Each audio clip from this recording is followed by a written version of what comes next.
Welcome back to another episode of the Sacred Leadership Podcast. I have Kati joining me today. Kati and I have known each other for a little while now. Kati loves coaching people to their highest potential. She mentors entrepreneurs who don't want to do life alone by supporting their missions and visions on this earth. She focuses on the body via their feelings, intuition, and wounds so that people feel safe to remember their power and to reclaim it. Kati, I love you so much. I was just sharing a little bit about how you're actually somebody that inspired the creation of this podcast in terms of how you show up, as a leader, and also how you challenge other leaders by really being somebody who you're like, no bullshit. You're going to call people and you tell it like you see it, kind of a thing. And you're also unafraid to really advocate for yourself, what you need, what your boundaries are, what your body needs. And you recently took a break kind of away from social media, away from really being in connection with a lot of people to really focus on your own healing and your own needs. And when you returned from that, I was like, oh, this is going to be a great time to speak about that. And today's also a very special day because the day that we are recording this, March 21st, is the day that the Sacred Leadership Podcast actually was launched for people to start listening. So feels like a really full circle moment. And I am so, so grateful to be able to talk to you today. And so people listening maybe don't know you, don't know your story or why I even would be inviting you to be on a podcast about leadership. Can you just share a little bit about your journey in your own words? Yeah. So for a long time, I identified as this Chicana from South Central LA. And that used to be like my identity. Like I was this brown girl who like came from immigrants and came from like struggle, and like it used to feel really good to like claim it, and it still does, but I have grown so much from that. Like I feel when I was identifying and embodying that brown girl from South LA who came from like poverty and like trauma and like just all of these kinds of things. I was realizing that I was keeping myself kind of stuck to struggle. And I say that because everywhere around me there was struggle. There was like everyone that I knew was struggling in some way, whether it was financially or emotionally or just with their health. Like there was a struggle all in their relationships all around me. And so now I still am that girl from South Central, but I am so much more than that. I feel like I've liberated myself. I feel like I've unleashed a whole nother version of Kati. And this Kati is more of an entrepreneur. And not only is she an entrepreneur, she's a lot more free spirited than I was before. I think growing up, I didn't have many role models. Like I feel like I only had like 5 options. You were to become a teacher, a lawyer, a doctor, maybe a social worker, maybe a cop. I don't know, because people didn't really like cops in my neighborhood, but like maybe like if you wanted to go that route.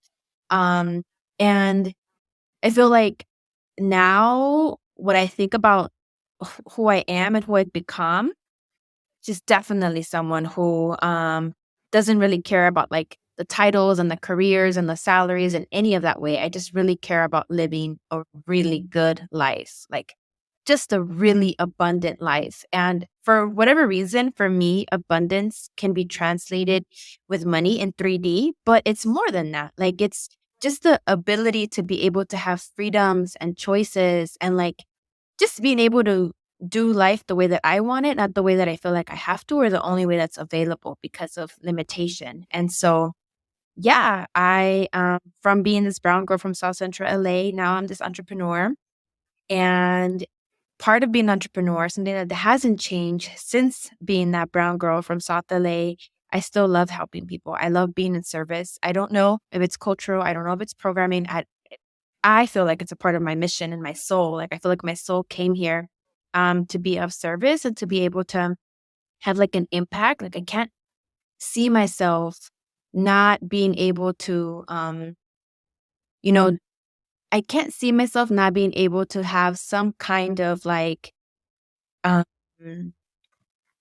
purpose, some kind of like effect on like the world. Like I can't leave it the way that I see it right now. Like I can't unsee all the things that um not necessarily are wrong with it, but all of the things that are hurting, all of the things that are suffering, all of the things that just feel wrong and are like just not right. And so I see myself now as this entrepreneur with this big mission to be really abundant and to help other people along the way. So yeah, that's a little bit about me and where I am and where I come from. And I think one of the pieces that always sticks out to me in your story is the fact that you really didn't have any role models for what it is that you're doing now, the way that you're living your life now.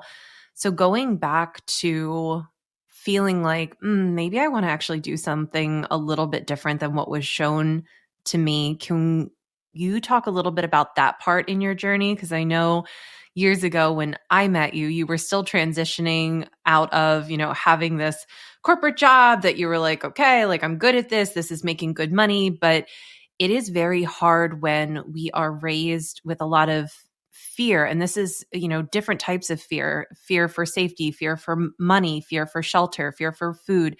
When we have that fear to do anything that is risky, to do anything that qualifies as the unknown, that's really hard. Our nervous systems don't like that at all. Our nervous system takes the unknown as something that is not a good risk, especially if we consider ourselves to already be at risk or in an unsafe situation.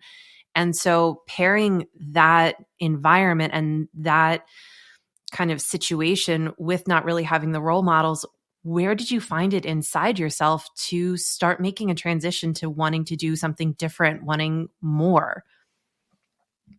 I'm so glad. You know what I love about podcasts too is like once you say something, you said it the way that it came out. And it's just, you get to like kind of work with that. I'm so glad I said that. And I'm so glad that you called up on it because I did have a lot of mentors and a lot of my role models were in education. But to be honest, that's it felt very limited. Like a lot of the people that were helping me were like people that chose college as their avenue of success and like their avenue of making it, their avenue of getting out of like the hood, out of poverty, out of like just trauma.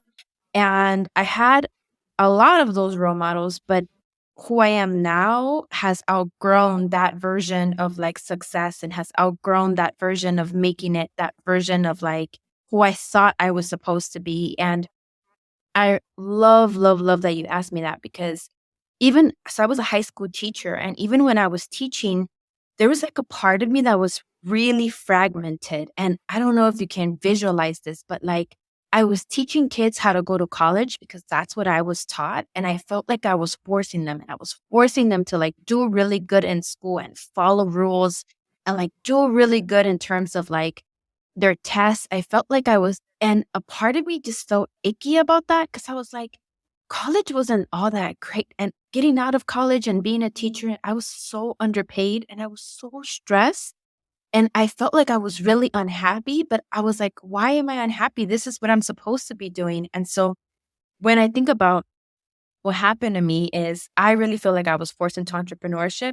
So I ended up losing my job. I had an amazing job in a nonprofit. So I left teaching and I went to the nonprofit sector and I was training people how to dream. Like legit, that was my job. Like how to dream, particularly in schools. I was training teachers, I was training students, like just getting them to dream of a world, dream of a life, like dream of something beyond what they knew was possible. And that was my life.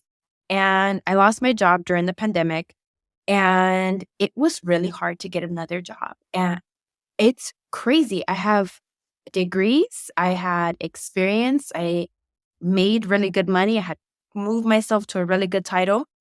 And during the pandemic, it was really hard for me to find a job. And I pushed myself into entrepreneurship, but I feel like the pandemic was a spiritual awakening for a lot of people. Like, I really do believe Mhm. something with like the internet, tech, innovation, like something about people were showing other people what was possible, like via like the internet, via like social media.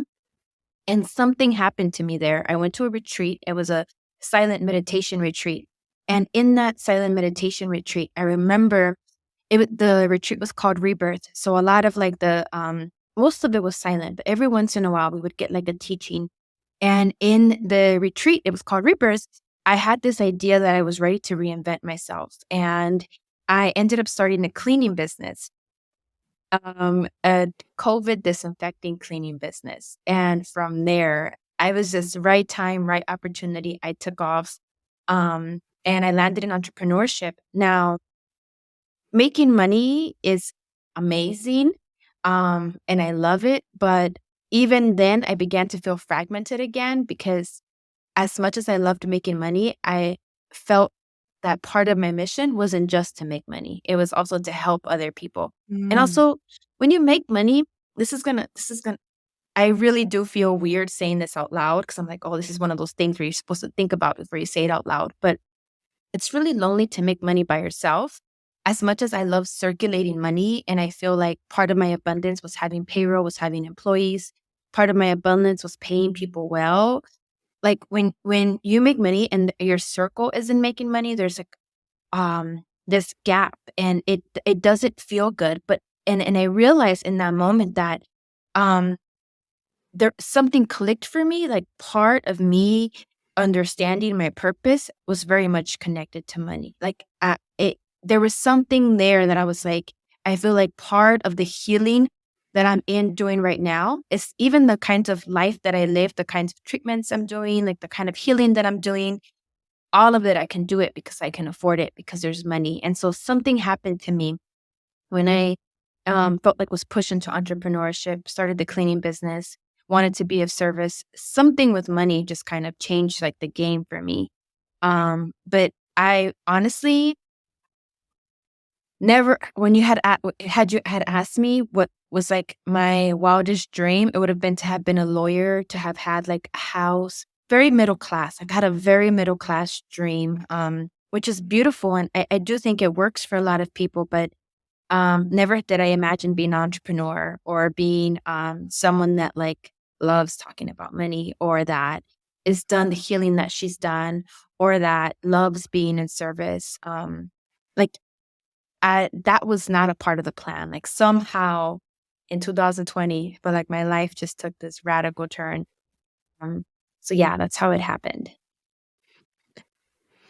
Yeah. And that's where one of the things that I find so interesting about people is when people can work with a lot of duality. And I find you to be a very grounded and humble person, but also at the same time, you love being like extravagant as fuck. Like, you're like, yo, by the way, I decided to hop on this plane to go over to Dubai. Like, I'm like, is this for real? We share a friend circle and we're like, where in the world is Kati vacationing now? Like, it's like this thing where we're like, we're pretty sure that bitch is over in Greece, like, with love, but we're like, what? But it's so amazing to be in connection with you because I'm like, yeah, that's fucking possible for me too. Like, absolutely it is. And you are unafraid to be loud about that because the intention behind it is to remind people of what's possible. And if someone's dream is to, work a ton and have a house in the suburbs and send their kids to day camp or whatever, that's great. That's fine. But have that be what you're choosing, right? Not the thing that you have to do because you don't have any other options or you feel forced to, or you don't feel fulfilled by your life, but you don't feel like there's any option to live differently. And that's where you are somebody who's constantly questioning everything, which is one of my favorite features about you, is that you're always questioning. And when I first met you, it was, through a coaching container, and there was like a question and then a follow-up question, then a follow-up question. And I was like, yes, this is great. So many people just go along with whatever. They don't even think that they're like allowed to ask questions. And if you do ask questions, maybe you ask like one question, but not like 17 questions. And you really want to know. You really, really want to know. And you really want to remind other people that they get to ask questions too, which I think is one of the things that I find so permission giving about being able to see how you've decided, right? Because at this point, it's a choice, how you've decided to live your life and show up for yourself. And recently, the way that you've been showing up for yourself has been a little bit different than you have been in the past. And both of us have a passion for well being, for health, for taking really good care of our vessels. And it's something that I feel like is such an important part of leadership. So I'd love if you could share a little bit more, because I feel like a lot of people know that, yeah, you can take extravagant vacations when you have abundance, but then like, what really are you doing to also take care of yourself and to really do that deep healing work? I love that question because I'm trying to think about the like turning point. So entre- at one point, I think things got a little out of hand on social media. So the same thing that took me to entrepreneurship and was showing me was possible for me, and it could have just been my timeline, but something out of social media got out of hand for me where I felt like there was hustle and there was chasing because everyone was now talking about manifestation. And manifestation began to feel like controlled on me. Like it felt like I can control my life, I can do all of these things, and I can chase all of these things.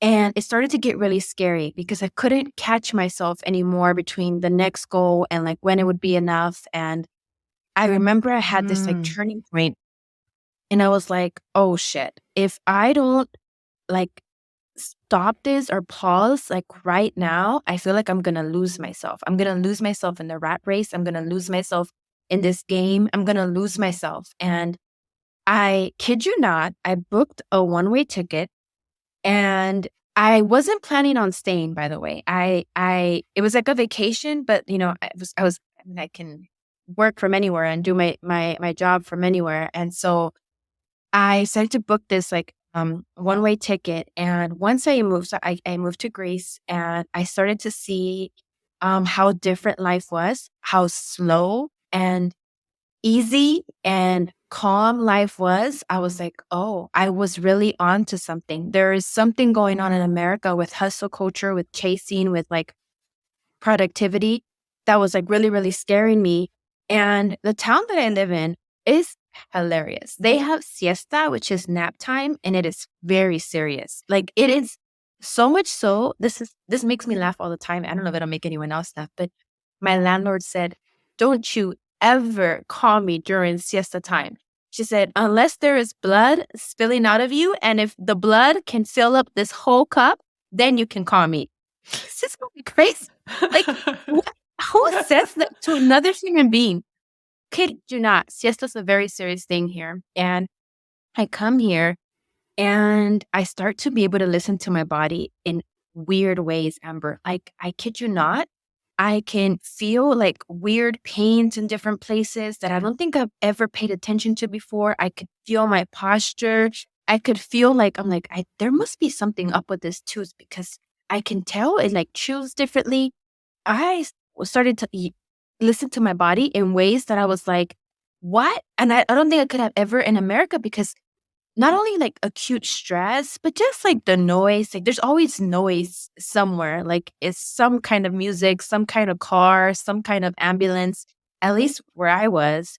And so I began to be able to listen to my body. And it started by like one thing. I went to, I got a personal trainer and then I got a nutritionist and I started doing reflexology and it went from like one modality to the next and it just got deeper and more intimate. And it's interesting because I've done this before. I feel like when I started my healing journey a bit more consciously, I started to look for different healers and I tried different things, but nothing was landing. It wasn't until like I started focusing on my body, like legit my body, that I Mm-hmm. feel like I've began to break open. Like I feel like I've unlocked codes. I feel like my expression, the way I can just cry, Amber, now is wild to me. I can cry right now. I can express my feelings to you. And I really do believe it's all from working on my body. And it happened from booking that one-way ticket and then not looking back. And then after I had to like let people know, I'm like, hey, I'm not going to come back. I ended up getting a visa. I'm going to end up staying here and living life here. And so, yeah, there was like this turning point for me where I was like, there's something's not feeling right with entrepreneurship. The way that I'm seeing it, the way that I'm being presented it, the way that I'm following it right now. And I hate to use this word again because I'm not saying that I don't have role models, but like I wasn't seeing anyone do entrepreneurship in a way that felt, what would be the right word? Like, I feel like, the words feminine and masculine are like really popular right now, but in a way that genuinely felt feminine without disregarding the masculine. Like, that genuinely felt easy without disregarding Mhm. how hard it can be to be an entrepreneur. Like, Balanced. Yeah. I feel like I Mhm. hadn't seen that. And so I had to come and figure that out for myself. And being in the town that I'm in, it's beautiful because the way that life moves so easy and slowly and like it just it's kind of hard to be anything different. Like you'd be fighting yourself. You'd be fighting the town too. Um and so yeah, that's kind of how it happened. It took me to a deeper healing journey with my body. Yeah, and it's something where going back to questioning, right? Like we get to question everything, and it's not just what we want. It's also really thinking about our society, our culture, our family of origin, all of these things that have been so normalized and made into our default setting. Is that default setting actually serving you? Is it helping you? Does it actually feel in alignment with your deepest truth and the self that is most aligned with your purpose here? Most of the time, if we actually slowed down and thought about it, the answer for a lot of people, I would imagine, would be no. No, it's actually not, because we are living so fast because it's another form of escapism, but it's an acceptable form of escapism, right? It's not acceptable to like get drunk every night, but it's totally acceptable to like work for 12, 14, 18 hours a day. That's fine. People in America in particular get a pat on the back for that. And I know even in my own journey with entrepreneurship, that's been a lesson that I have had to learn and relearn, because it is, when you're an entrepreneur, it is something that you could potentially be doing all of the time, 24/7, 365. There's always something to do. Always. You could make a piece of content. You could call another client. You could, create a course. There's always something that you could be doing to earn money, get your name out there, market, make a connection, always. And it's up to you to really know how to balance that, right? Like you said, and how to have boundaries with it, how to protect your energy. And also, as a leader, are you really taking good care of yourself? Really good care of yourself? Because if you are standing in service and standing as someone who is there to support other people, but you're not slowing down enough to even listen to what your body needs, and you're not supporting yourself, how can you truly show up in leadership and show up in support of other people? Oh my gosh, yes. And you know what's funny? I actually just remembered I didn't start with the personal trainer. I started with the reflexologist. I went in and I don't even know how, Amber, but I don't know how we got to this topic. I don't know if she was asking my family history. And I don't know how I nonchalantly said, yeah, like my mom has lupus, my grandmother has arthritis. Like I just made it normal. Like people have health issues in my family. So I probably get sick when I'm like 50. And then she goes, you're planning on getting sick? And I was like, well, does everybody get sick when they're old?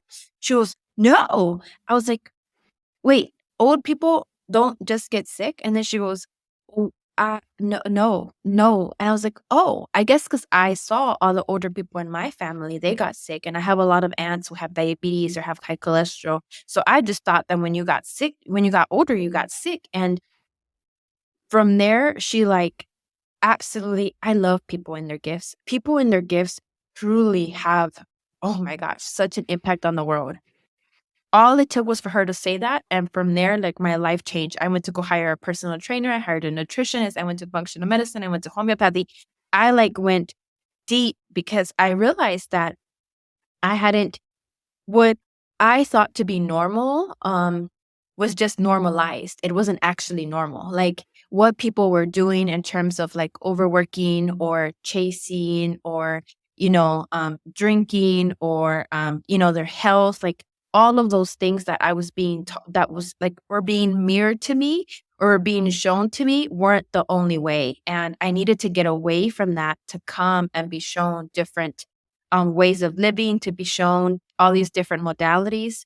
Um, and I like, I love America in terms of like all the possibilities that exist. Like we're really such a unique country in a lot of ways. And at the same time, Amber, I'm like, I feel like with even though we have all of these options, it still sometimes feels really inaccessible. Like I feel like even people are still struggling to find how to heal their body, how to listen to their body, how to find a modality, especially in all that abundance of like all of these different people saying all of these different things. I even sometimes I can't take it on social media. Like I want to learn about health, but then you have one person saying, drink water, don't drink water, drink this, don't do that. And so I'm really, really lucky. I was able to come and find such a simple way of living and such a simple way of like healing that is really ancient, that just like really, really resonates with me and really, really works with me. I can feel it. I can see it in my face. I can see it in my body, like the impacts of um doing all of like this healing work. Um, and I know people do it in America too, and I know it's possible. I just so happen to have to leave very far from it to kind of find it for myself.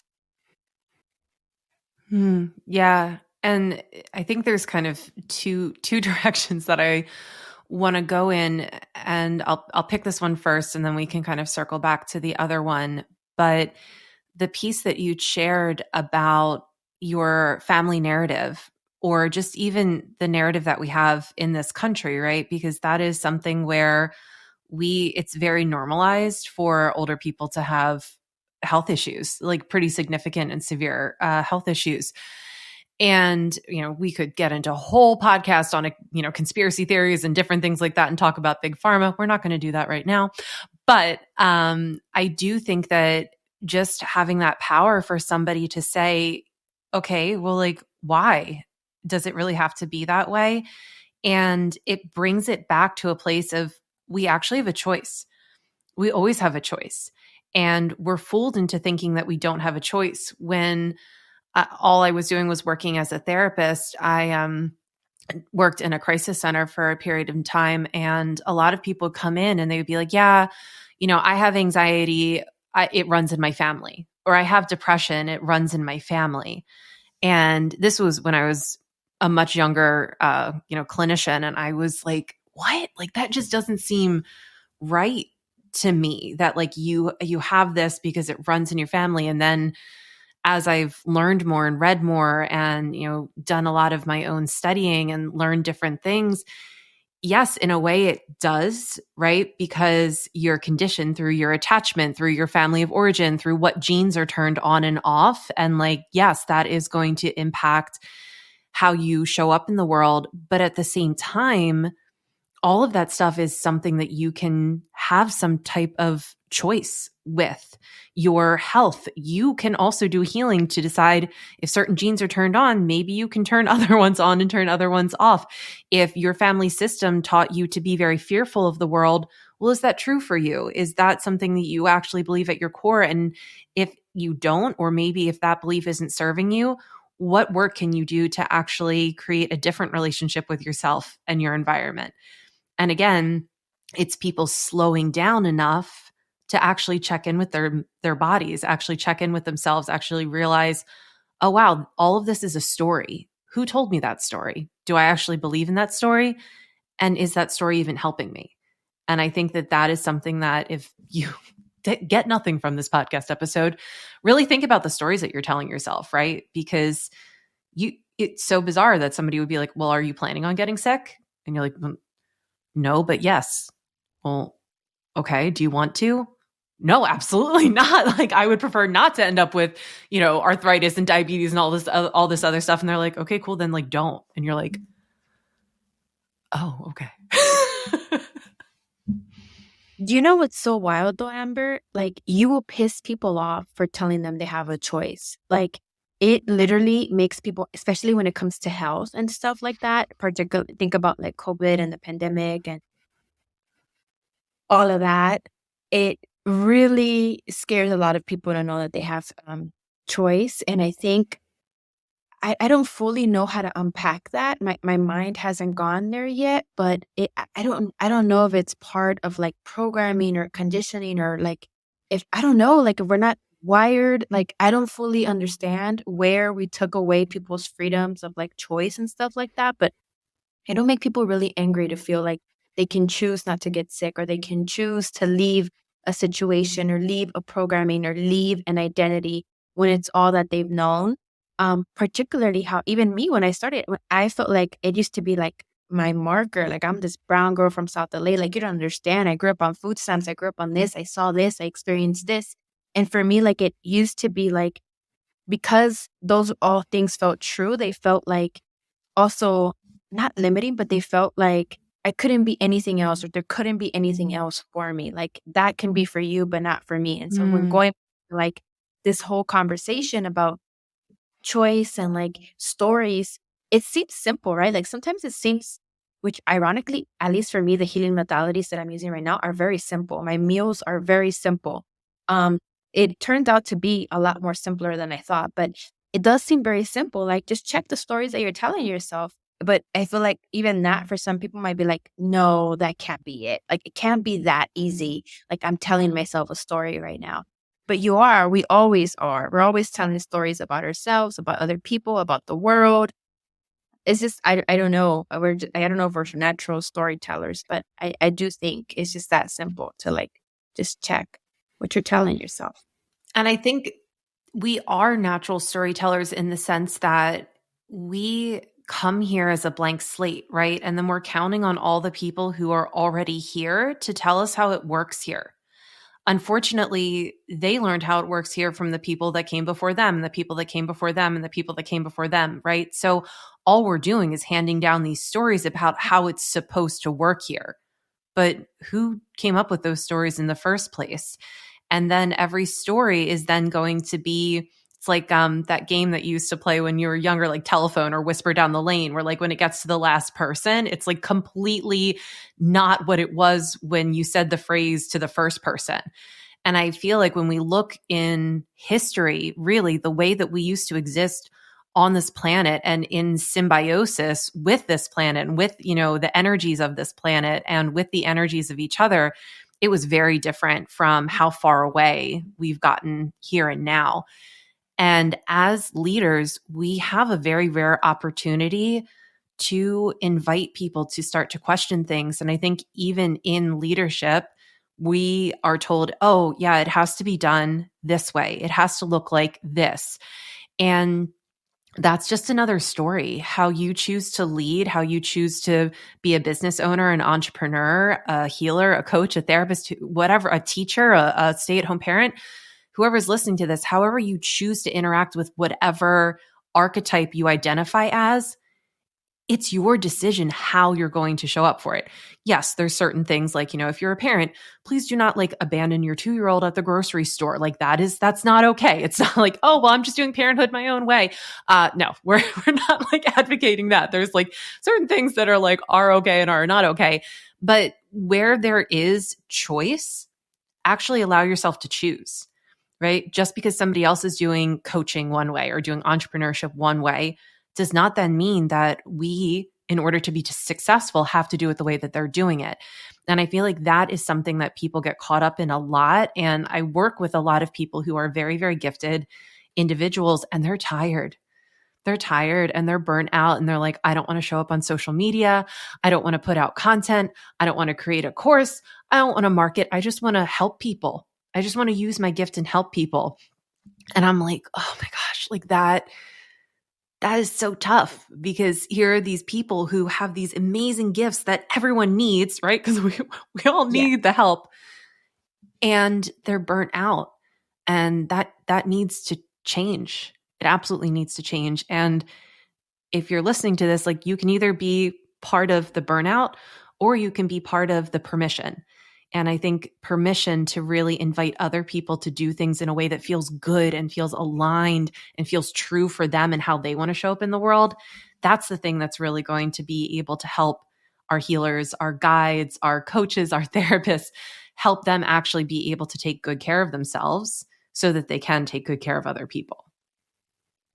I love that. You know, Amber, I feel like that story of like, healers and like just being burnt out and being underpaid, like, really does break my heart. And I feel like it's even normalized, like, with, like, therapists or teachers. Like, it doesn't make sense. What the work that they do is so important, and, like, it it should be highly paid. And so whenever I hear this, or whenever I'm like, it doesn't make sense to me. And it's not them. I know that, yes, like, they have to, you know, choose differently and have, like, all of these things. But there's something with, like, the system, I feel like, going on right now, like, in America, where, like, you have to really be able to figure out how to find a way to play. So here, let me say something really controversial. And I it's really important for me to say it. I personally love capitalism. I think capitalism is a free market. Now, capitalism comes with so many fucking issues, and with the healthcare system, and, like, just inequality and power dynamics.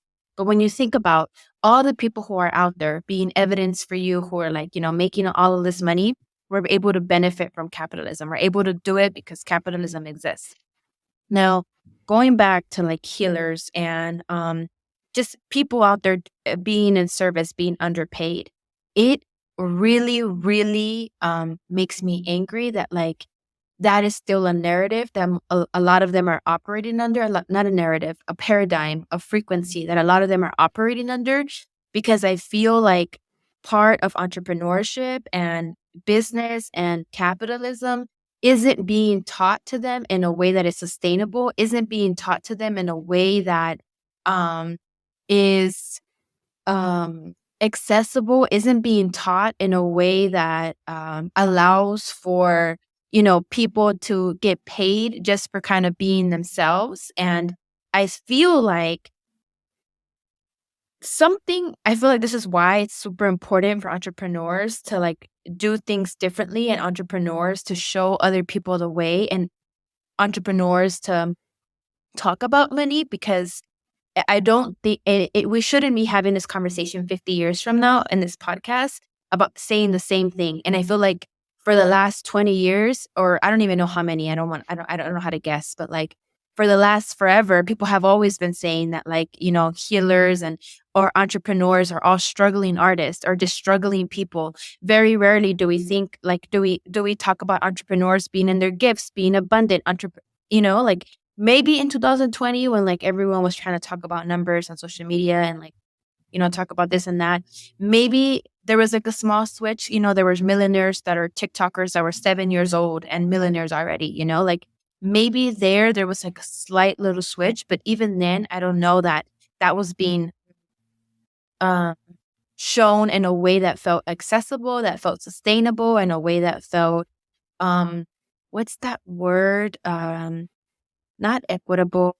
I use it all the time. Not ethical, in a way that felt ethical, because there were a lot of people making a lot of money online that was not ethical Mhm. as well. And so Mhm. I feel like Yep. this is Mhm. so important for us to have these conversations, because we need to talk Mhm. about money. We need to talk about well-being and like, wealth and health should go hand in hand. It shouldn't be like people who are wealthy are not healthy, or people who are healthy are not wealthy. Oh, snaps for that. That's a huge takeaway, because even like one of my guilty pleasures is Netflix reality shows. And I was watching Bling Empire a couple weeks ago, and it's like the new episode when they're in New York. And I was watching these people who have insane amounts of wealth, and you can just tell that they are unwell. One of the main people, I'm not remembering people's names right now.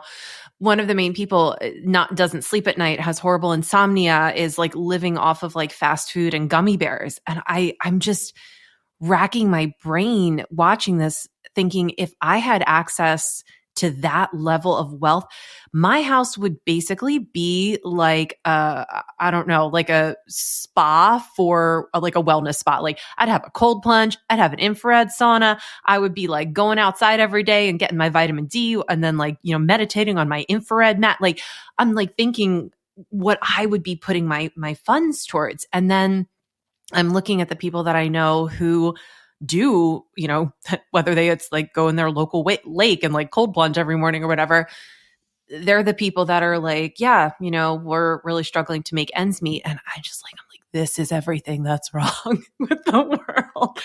And it really is such an amazing thing to be able to have this conversation, because that is a huge takeaway for a lot of people. And we do not value health, like true health. We value quick fixes, but we don't value true health. And I think because we don't value true health and wellness, and this goes for physical, mental, emotional, spiritual, we are not putting the same monetary exchange that would actually make it equitable for people to serve others in that way, because we don't value it. And then you have to look at, why do we not value it?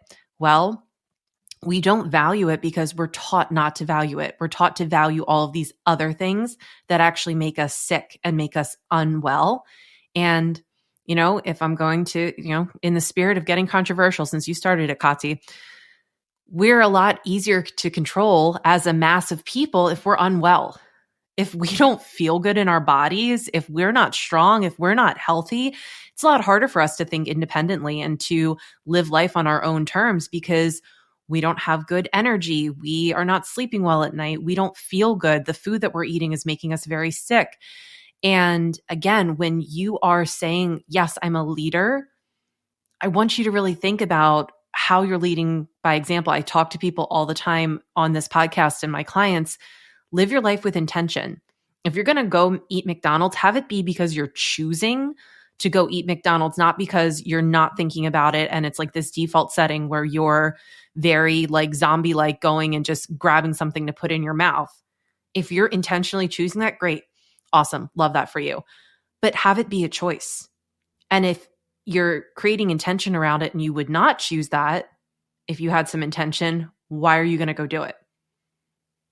And I think being able to ask ourselves that question and really invite other people to ask themselves that question, that, in my opinion, is a huge part of leadership. Yeah. I felt that. I felt that in my soul. I felt that in my body. Um, yeah, I really don't believe, I don't know, Amber, and probably it's late now to start this conversation, but like at least my experience with doctors has not been a pleasant one. I hate going to the doctors. I hate going to the hospital. It doesn't feel like a place that feels safe, that feels like they understand or that is holistic. And so there's like all of these like things wrong. One time I left a UTI because I didn't want to go to the doctor until I had all these crazy symptoms. And the doctor was like, "Were you trying to die?" And I was like, "No, I was trying to avoid your ass." Like, I hate coming here. It's how so they're not inviting places. And so I really do think that there is a paradigm shift happening right now with health and wellness, and more people are talking about it. What makes me afraid is just how extreme it can get. Like with everything, I felt that when I left, it was getting a little extreme with hustle culture and like chasing. And I'm like, oh, I don't want people to ruin the health industry. And I don't want people to like over medicate with like supplements or with like just all of these things that makes people feel like there's something wrong with them. Of course, healing is important and it's part of life, necessary, but I really, really want people to understand health and well-being from just like listening to their bodies, like just understanding what they need. And you broke it down simply just with intention. Like you can eat the McDonald's. It's okay to eat the McDonald's, but like fully understanding why you're eating it, what it's doing to your body, understanding that like it will have an impact on you, 5 years from now or like 10 years from now, like just the small choices you make, not that one McDonald's, but just the multiple ones, they kind of add up into your body because it stores a lot. That's one thing I realized when I started doing body work. I lost a lot of weight and I wasn't trying to, Amber. I promise you, I wasn't trying to. I literally just wanted to work on my body and I lost 20 pounds. And when people ask me like what the real secret was, I really will say it was expressing myself. Like I started working on my body and I just started crying more, saying things more. I stopped editing myself. Like if I was angry, I'd be like, "Hey, I'm angry." Like that made me angry, or like just communicating a lot more. And so I really, really hope that people understand like health and wellness just by like understanding their body and loving their body, like really loving their body. Before this journey, Amber, I feel like I used to focus a lot on mindset, purpose, career, wealth, but like body, self-love, all of those things, I don't know, they weren't as important or as in or as like they I feel like I kinda started backwards. I started with, like, my mind, and it's like the body is like, "Look, I really, really, really, really am your vessel. Like, I need attention. I Mm, need mhm. priority." And from there, it impacts my mind. It impacts how I think, how I feel, what I believe, and so I truly do hope people get something, here for, like, their health and their well-being, and for their body that they're able to something turns on for them that, like, makes them curious, to go on this journey if they're not Mhm. already. Yeah, because a lot of it really is just about slowing down and asking yourself questions and really thinking about what is my ultimate alignment look like? And is this decision something that is in alignment with what that means for me to be in alignment with my highest self? And it's not about extremes, right? Because when we do something to an extreme, oftentimes it's because we're trying to make up for something, because that is an important point that you added, because yes, it's great, to be able to wake up in the morning and cold plunge and infrared sauna and this and that and the other thing, but it's a lot more simple than that, right? I think that people who came before us that lived life in community with the land and lived their lives very simply and intentionally, that was so nourishing, right? And we've gotten so far away from that. And I have also heard a lot of stories of people losing a lot of weight, and a lot of it was just inflammation, right? Inflammation in the body because their bodies were not operating at a frequency that felt comfortable. They were not operating in truth. They were not feeling really good with what their body wanted. I don't think there's any right way to eat in terms of like plant based or carnivore or keto or whatever. I think it's all about what your unique body is asking for and knowing how to slow down enough to really listen to that, and not using it as another thing that we're hyper focusing on to actually take ourselves out of our bodies or away from our bodies.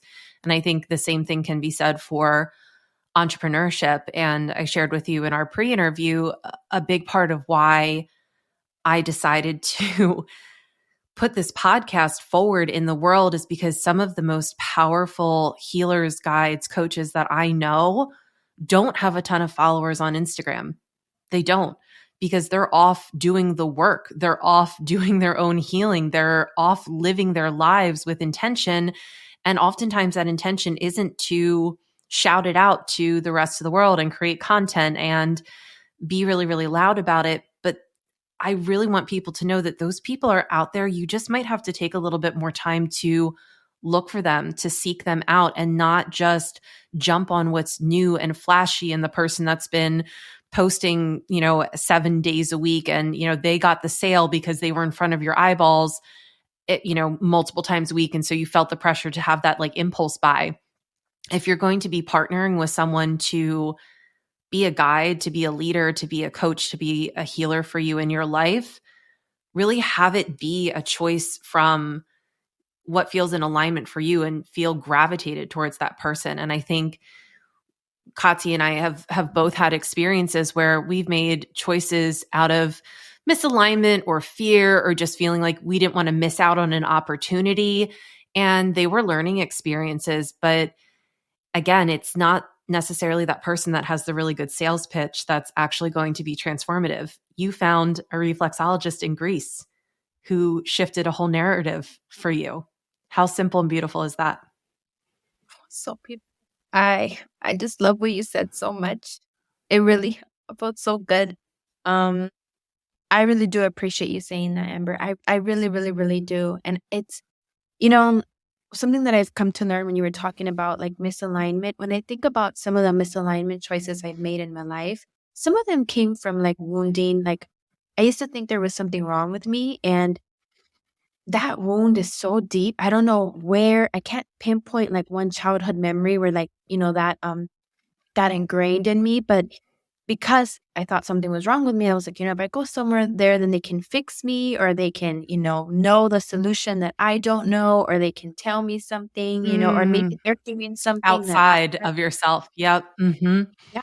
And those misalignment choices have taught me so much just about myself and what I believed and what I needed. And I loved realizing that I don't always have to go external. Like I don't always have to go outside of myself to prove my worth, to, you know, heal myself. Same thing with like supplements. And I love supplements. I'm a supplement queen. I'm like a health queen. Like I love all of that stuff. But I've come to learn that like so much of that stuff really is like internal. And then you start needing less and less because even now, Amber, as someone who loves money, I love money. I love luxury. I don't feel bad saying it. My life is so simple right now. And I was like, whoa. And this is super random, but I have to tell you, I ended up Airbnb in a mansion last year. And I was like, this is excessive. And I love nice things. It had like 12 bedrooms. I was like, I cannot clean this. Like, I was like, well, what do we need all these kitchens for? And I was, what? And I was like, I learned so much about just like life in its simplicity, and it feels so good. Like a simple life feels really, really, really Mm, good. But as someone who loves capitalism, right, and is living in America, you're not taught that. You're taught like right. more and upgraded, in excess. And it feels really, really, really good to like fully understand my alignment and what that means. And the only way I've been able to get there is truly by listening to my body and working on my body. And it's even harder to compare yourself because like now, like I'll look at other people and I'm like, she looks stressed. Oh, she looks unhappy. Oh, I'm like, no, that doesn't feel right in my body to like that just doesn't it doesn't feel right to have to do all of that work or have to do that every single day. So I'm really hoping we're disrupting here for somebody. We're disrupting something, you Hmm. know? Yeah, that is an absolute intention, for this particular transmission. And I think, again, giving people that permission to really decide for them what is actually important for you, because oftentimes what we're taught is important to us isn't what's actually important to us. I remember years ago, I have an aunt who's wealthy, and she gave me a Louis Vuitton bag. And I had never had designer anything in my life ever before. I never really cared about brand name anything. And I got this bag and I was like, wow, this is just a bag. And I really needed money at the time. And so I actually resold it on Poshmark and was able to like pay my student loans that month. But it was so interesting because a lot of my friends were like, oh my gosh, why would you sell that bag? And I was like, because it doesn't mean anything to me. It doesn't. And they're like, what are you talking about? Like, why would that not mean something to you? I'm like, I don't know. It just doesn't mean anything to me. And they literally made me feel like I was crazy for being able to let go of this designer bag so easily. And it really got me thinking about, I'm like, do they even really care about bags, or do they just care about bags because they were told to care about bags or made to feel like they should care about, designer bags? And it is really, I think, for a lot of people, when you're going through your spiritual awakening or whatever version of your spiritual awakening you're at right now, because it never stops, let's be honest, starting to like wake up and actually see like, oh my gosh, these are all just random stories that I've been told. And maybe like none of this is actually true for me. And that's hard. And I feel like that's actually why a lot of people resist their spiritual awakening, because coming to that place where you realize what you thought was important to you actually isn't important to you at all, it's a deeply uncomfortable feeling. It's deeply, deeply uncomfortable. And I think being able to do something tangible, like starting with the body, is a really beautiful way to start to get in touch with your intuition. Because talking to people in terms of like, go and meditate and like get in touch with your spirit guides or whatever, that doesn't resonate for everybody. For some people, they're actually going to find their peace through the physical. And that doesn't mean through physical stuff. It can literally be through your physical vessel. And that, I hope, is one of the main takeaways for people, because it can come in so many different ways. Keep trying, keep looking for different ways to access yourself. And if it's not meditation or, spirituality or working with an energy healer, yeah, maybe it is a personal trainer. Maybe that is the way that you actually start to learn how to listen to your body and your intuition. there is no one right way. It can be whatever way you feel like you want to do it. And that, I think, is one of the most powerful things that I've learned from you, Kati. I love that so much. Yes, I agree with all of that. I second all of that. I triple all of that. Yes, that is perfect. Perfect, perfect, perfect. I agree with that. So I shared a little bit about, what I get from following you on social media, just in terms of like a shit ton of permission. So if other people want to connect with you, or if people are curious about ways that they can learn from you, what are you offering right now and how can people connect with you? I love coaching people. I've tried doing the classes and all of that stuff. I really am a mentor. Like I love listening to people. My discernment game is so strong. Like I can hear somebody and really quickly figure out where they're at with like their energy, with their beliefs, with their, limitations, with their expansion. For me, coaching people. And so coaching people in 3-month containers. And really entrepreneurs are my favorite people to work with. I love working with people, particularly people getting paid, people making big money, people being able to go beyond the solopreneur, particularly as someone who's had a company and has had employees. I really love for people to think bigger in that way. But honestly, I've come to realize that helping people in terms of potential and like unleashing their potential is like my jam. Whether they're thinking about being an entrepreneur, whether they're thinking about a side hustle, whether they're thinking about just thinking beyond what they know and what they currently believe to be true. I feel like if they come to me, they'll expand beyond their wildest dreams and beyond their imagination. Because I love playing and I love playing big, and I love playing big in a way that feels safe in the body. Not just big for what's Oh, I love that. whatever feels good for Yes. you. I love people to feel good. Amber, can you Yes. know when you're around people that feel good, like you just know, like that feels good for them and they become juicy, they become magnetic, they become expansive. And that's the kind of energy that I like to play with. I like to mentor people in that energy. Yeah. And I would say that that is something that, to me, is one of the reasons that I would encourage people to work with you, because whether it's a specific training or not, to me, somebody who's going to say like, hey, let's do this in a way that feels really good to you, that's what it means to actually be trauma informed, right? That's what it really means. And that's not about having, gone through a course or a class or a certification. It's really about someone that's not going to be like, well, you better do it this way if you want to be successful. Or like, if you're not posting X amount of times, like, how do you decide, like, how are you thinking you're going to make any money? I can't even tell you the experiences that I've had or that I've heard people have, where their coaches, their mentors, their, people that they're working with are just downright mean to them. And it causes them to be in this horrible, fight or flight mode. They freeze, they shut down, all of their wounds come out, their trauma. And then they're just left in this state where they just feel not good enough, or like they can't be successful because they can't do it the way somebody else did it. And to me, that just is so wrong, because there is no one right way. We're all meant to do it in the way that is in alignment for us. And having a guide and a mentor who's truly interested in having that conversation and having it in a way that is compassionate and really invites you to answer the questions about yourself instead of what it should look like or what you think somebody else wants you to say.